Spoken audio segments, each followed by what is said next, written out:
आपका स्वागत है किस्से कविताएं में। आज सुनिए रविंद्रनाथ टैगोर की प्रसिद्ध कहानी गिन्नी। हमारे पंडित शिवनाथ छात्रवृत्ति कक्षा से 2-3 क्लास नीचे के अध्यापक थे। उनके दाढ़ी मूछ नहीं थी, बाल छंटे हुए थे और चोटी छोटी सी थी। उन्हें देखते ही बच्चों की अंतरात्मा सूख जाती थी। प्राणियों में देखा जाता है कि जिनके दंश होता है उनके दांत नहीं होते। हमारे पंडित महाशय के दोनों एक साथ थे। एक तरफ से चाटे थप्पड़, मुख के ऐसे बरसाते जैसे छोटे पौधों पर ओले बरसते हैं। दूसरी तरफ से तीखे वाक्यों की आग से प्राण बाहर आने को हो जाते। इनका आक्षेप था कि अब पुराने जमाने की तरह गुरु शिष्य संबंध नहीं रहा। अब छात्र गुरुओं के देवता के समान भक्ति नहीं करते। ये कहकर अपनी उपेक्षित महिमा बच्चों के दिमाग में बलपूर्वक भरते थे और बीच बीच में हुंकार उठते थे, पर उसमें इतनी छोटी बातें मिली रहती थी कि उन्हें देवता की गर्जना मानने का भ्रम कोई नहीं कर सकता था। अगर वज्रनाथ की तरह गर्जना से बाप को गाली दी जाए तो उसके पीछे छिपी बंगाली की क्षुद्रता फौरन पकड़ में आ जाएगी। जो भी हो, हमारे स्कूल के इस तीसरी कक्षा के दूसरे विभाग के देवता को कोई इंद्र, चंद्र, वरुण या कार्तिक मानने का भ्रम नहीं कर सकता। सिर्फ एक देवता के साथ उनका सादृश्य माना जा सकता है और उनका नाम है यम। इतने दिन बाद स्वीकार करने में न डर है न दोष कि हम मन ही मन ये कामना करते थे कि उपरोक्त देवता के यहां जाने में उन्हें और देर न हो। पर यह अच्छी तरह समझ में आ गया था कि नरदेवता जैसा दुष्ट कुछ नहीं है। स्वर्ग में रहने वाले देवता कोई उपद्रव नहीं करते। पेड़ से एक फूल तोड़कर दे दो तो खुश हो जाते हैं, न दो तो तकाजा करने नहीं आते। हमारे नरदेवता गण बहुत ज्यादा चाहते हैं और हमारी तिल भर भूल होते ही दोनों आंखें खून से लाल रंग करके डांटने आते। तब वे किसी तरह देवता जैसे नहीं दिखते। बच्चों को तंग करने के लिए हमारे शिवनाथ पंडित के पास एक अस्त्र था।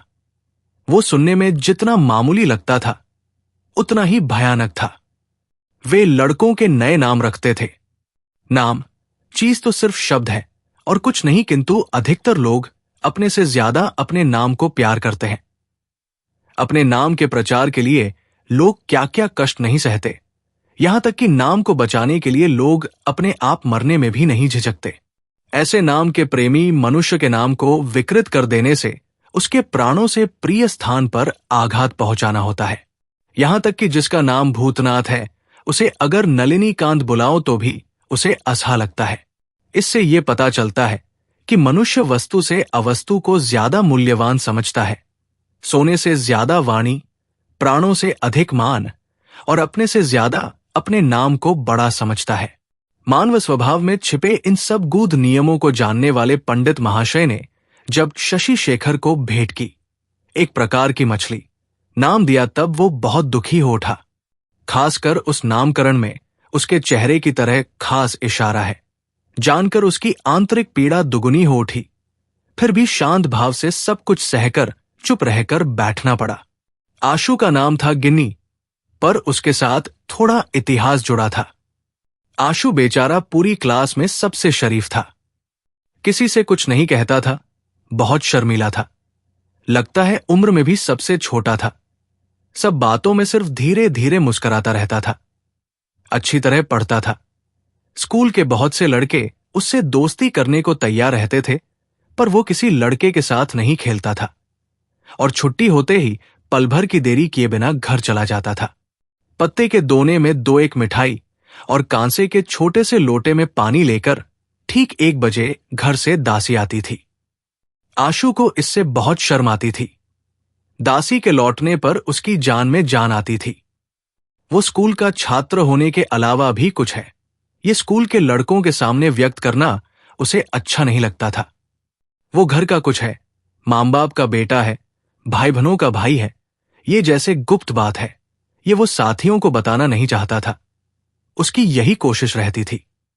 पढ़ाई लिखाई के बारे में उसमें कोई कमी नहीं थी, सिर्फ कभी कभी क्लास में आने में देर हो जाती थी।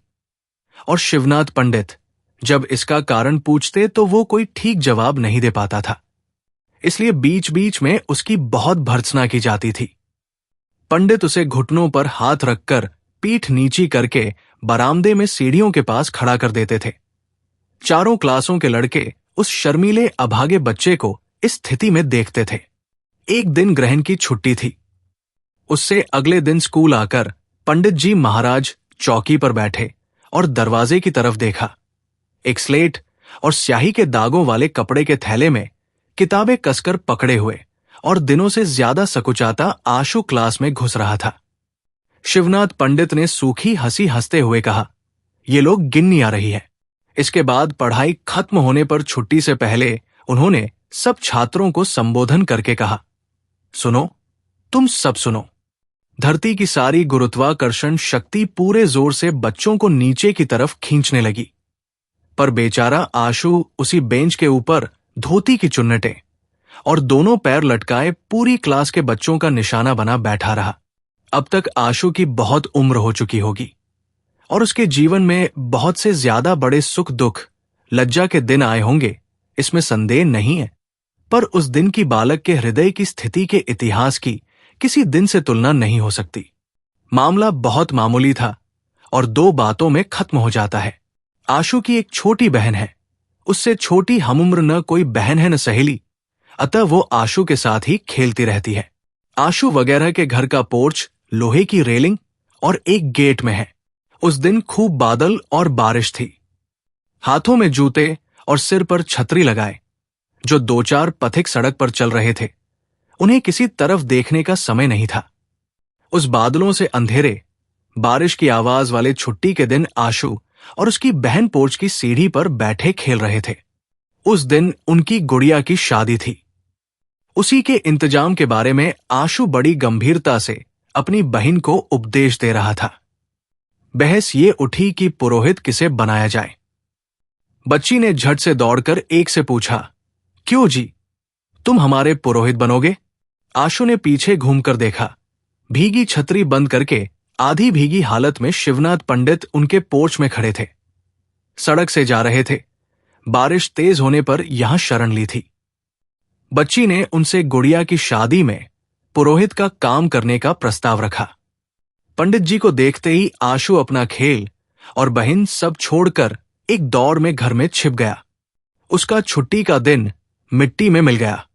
अगले दिन जब शिवनाथ पंडित ने सूखी हंसी के साथ इस घटना को भूमिका के रूप में सबके सामने सुनाकर आशु को गिन्नी का नाम दिया, तब पहले तो वो जैसे हर बात में धीरे से हंसता है, वैसे हो हंसकर चारों तरफ देखकर मजाक में शामिल होने की कोशिश करने लगा।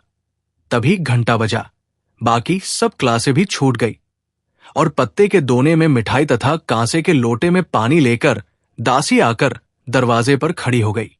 तब हंसते हंसते उसका मुहकान सब लाल हो उठे। दुखते सिर की नसें फूल उठीं और उमड़ते आंसू किसी तरह रुकने को तैयार नहीं हुए। शिवनाथ पंडित आरामगृह में नाश्ता करके निश्चिंतता से तंबाकू पीने लगे।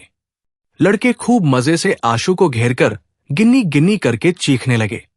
वो छुट्टी के दिन का छोटी बहन के साथ खेलना आशु को जीवन का सबसे लज्जाजनक भ्रम लगने लगा। धरती के लोग किसी भी समय उस दिन की बात भूल सकेंगे, ऐसा उसे विश्वास नहीं हुआ। ऐसी और कहानियों के लिए आप किससे कविताएं पेज को, चैनल को लाइक, फॉलो व सब्सक्राइब करें प्लीज। कोई त्रुटि हो या सुधार की सलाह हो तो अवश्य दें। धन्यवाद।